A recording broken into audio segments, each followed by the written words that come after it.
Nick Riewoldt, he's with us. Good morning, Nick. Good morning, everyone. There's just something in the air this time of year. Soon we're going to smell someone who's just freshly mown their front lawn, and That's we're going to it. go, my Yes. God, it's finals time. That's it. I'd love a front lawn and a back lawn. You don't have one? Well, that we do, but it's the kids have hacked it to pieces. Yeah, right, okay. It's just dirt now. Get some new turf in. Get Yeah. someone to come and make it You better. You know someone? We'll find someone. Well, perfect. Matthew will find someone for you.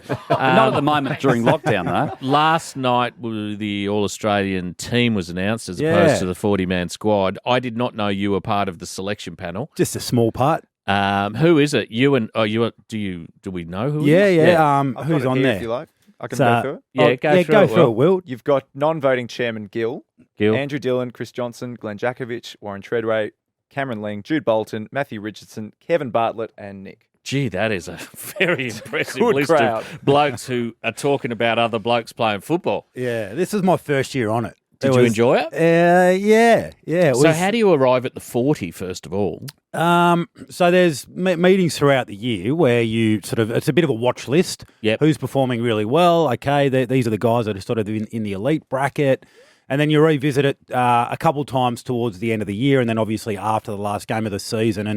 And important to do it halfway through the season because you get to the end of the year and there's a real recency bias with some guys, and some guys might have finished the season in unbelievable form. But then you look back at the first half of the year and they weren't even really on our radar in the first half of the year. So you've got to balance all that up. It's a really interesting process. There are some 40 guys. becomes 22. 40 at some becomes point. That's the tough 22. bit, I would have thought. You almost. It was funny. We almost sort of worked backwards at times with the guys who are just the guys that are absolute locks. I'm assuming this is my first year. I'm assuming I'm not breaking too many confidences by going into this level. No, of you're detail. allowed to, Might be mate. my first and last turn on the All Australian doubt panel. that. But really, really fascinating because some guys. Fight real. Some of the selection panel fight really strongly for certain guys, and other guys fight for. So there's obviously an eye of the beholder sort of view taken on some of this stuff, and what position, and how do you rate certain positions over other ones, and it was. Nothing really was unanimous. There was always a bit of pushback, and There which was is a couple, great. wasn't there, Will, that surprised Who people? were the surprising ones? Well, there's Jacob Wiedemann, I thought was stiff, but Yep. you could make a case for the six in the back line were Wasn't very there strong. a couple of blokes out of But position? yeah, the wing debate, I'm sure you've had this debate many times. So the two Yeah. wingers that were chosen were Sam Walsh and Zach Merritt, who played respectively 11% and 4% game yeah. time in that position. Yeah. But you had to get him in. Yeah, so this was a really interesting debate, and it was very, very robust about Was it? because the wing's a real position now. Yeah. Like a few probably 10 years ago, you could have had this conversation around wingers, and you would have said, well, they're all just midfielders, but not really anymore. The wing plays a specific wing role, and how do you stack up the guys that play on the wing? Have they had good enough years to supplant guys that have been just unbelievable Outstanding. midfielders that Yeah. you really want to try and reward and get into the side? So, without saying which side of the argument I was sitting on, I played wing late in my career. I really respect the wing position. You would have liked to have perhaps seen a winger get the wing job. I'm not about to fracture the group, Marty. I'm not about to to point Well, the finger who were at some of others. the blokes playing on the wing that they thought should have been in the team? Seedsman, Amon, and McCluggage. Yeah, so they were all in the squad of in the 40. squad, yeah. Which they were right in there, in the conversation for those wing roles. Absolutely. The players themselves must be incredibly chuffed when they get this nod. I've made All Australian a few times, and it is one of the. It's Do you one of the actually great. get a jacket You get a jacket every time? No, so they brought the God, jacket. they're tight, aren't they? Well, no, what they do, I think this is better. Yeah. Is you get your jacket embroidered with the next year that Like you've a made. baggy green, That's you only exactly get right. one. You get Yeah, that's one nice, jacket. yeah. So they brought this in back in 2015 when we started playing the International Rules Series against Ireland again, and you could only represent Australia if you'd been All Australian because it lost its way there for a few years, the International Rules, where anyone could play, and so we all got blazers, and now everyone, and that started a tradition. So everyone gets a blazer, and it's nice. Great. It's nice to have. How many years have you got on your blazer? Well, That's yours the would thing. be like an essay on A4. Pocket was running out of room there. Putting around the back. You need a patch. But Buddy's got pockets on his hips as well. Well, I feel we're all a little bit sort of further along the line with how we arrive at the All-Australian team. Thank you for that, Nick.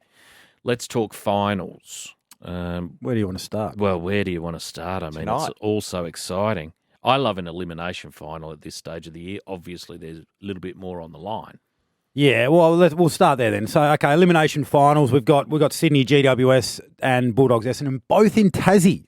Oh, I know. Both You'd in be Tassie. loving this. Oh, how good! I mean, so the people down there have obviously been starved for a long time. I think there's a bit of a groundswell at the moment of positivity around Tassie getting their own team, and this is just another great step. So, to the game, Sydney, GWS. This is just an absolute beauty. Battle of the Bridge, it's always called. In Launceston. There is a bridge, I think, just rolling over the Tamar down there near the stadium. So we'll keep that little moniker. But I think the Swans can win the flag.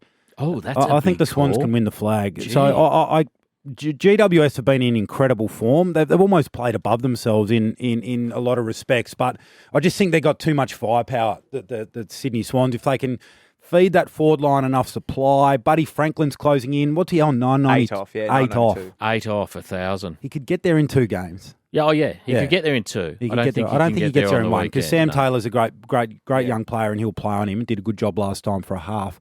Toby Green has almost single-handedly dragged that team into the finals. Love him. I reckon it's turned full circle for Toby Green. He was sort of public enemy number 1. When but he did the karate kick, I was like, I don't know about this guy. Yeah. He could be a bit of a turd. Yeah. He just, he got labelled as a grub. Being a grub or a bit of a turd, and then actually being a great player, they're not mutually exclusive. You can be both. And he's a beauty. Lee Matthews. Yeah. Good example. He's the modern day Lee Matthews. He'll take that. The other elimination final, Dogs and Essendon. It's hard to pick the Dogs at the moment, but I've just got a bit of faith in Luke Beveridge to be able to turn this thing around. For them to, if they got bundled out first week, that would be one of the great sort of end of year capitulations from where they were sitting about 6 weeks ago. So, do you feel like Essendon have overachieved to get where they are? Yeah, but I think good luck to them. Absolutely. How good and what a great thing for their young group to sort of get in a year, a little bit before their time potentially and taste it and experience it. But they've had just such an awful time as a club. I mean, surely no one could begrudge them some finals. No final success. No, well, you get what you deserve, and they deserve the opportunity. Tonight. So let's go to the main course. The two top 4 clashes: Port Adelaide and Geelong.